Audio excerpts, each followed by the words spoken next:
غسل کا طریقہ۔ جب غسل کا ارادہ کریں تو پہلے استنجا کریں اور اگر کسی جگہ ظاہری ناپاکی لگی ہو تو اس کو دھو لیں۔ پھر وضو کریں جیسے نماز کے لیے وضو کرتے ہیں۔ اگر پختہ جگہ یا تخت پتھر پر غسل کر رہے ہوں تو پاؤں بھی ابھی دھو لیں، اور اگر کچی جگہ پر غسل کر رہے ہوں تو پورا غسل کر کے آخر میں پاؤں دھو لیں۔ غسل کے وضو میں کلی کرتے ہوئے خوب خیال کر کے حلق تک پانی لے جائیں اور منہ بھر کر کلی کریں۔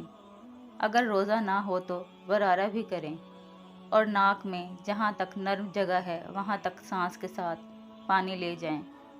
وضو کے بعد تھوڑا سا پانی لے کر سارے بدن کو مل لیں۔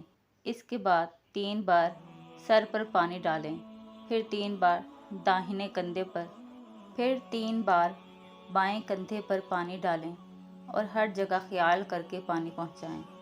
بال برابر بھی جگہ سوکھی رہ جائے گی تو غسل نہ ہوگا۔ اگر غسل کے بعد معلوم ہو کہ فلاں جگہ سوکھی رہ گئی ہے تو خاص اسی جگہ کو دھو لیں، پھر سے پورا غسل دہرانے کی ضرورت نہیں۔ فرائض غسل۔ فرائض غسل 3 ہیں۔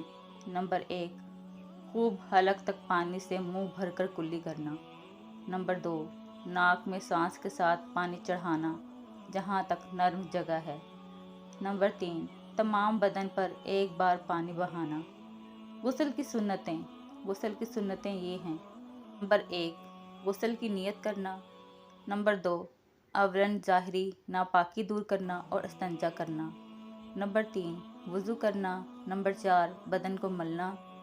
نمبر 5، سارے بدن پر 3 بار پانی بہانا۔ مکروہات۔ غسل کے مکروہات یہ ہیں۔ نمبر 1، پانی بہت زیادہ گرانا۔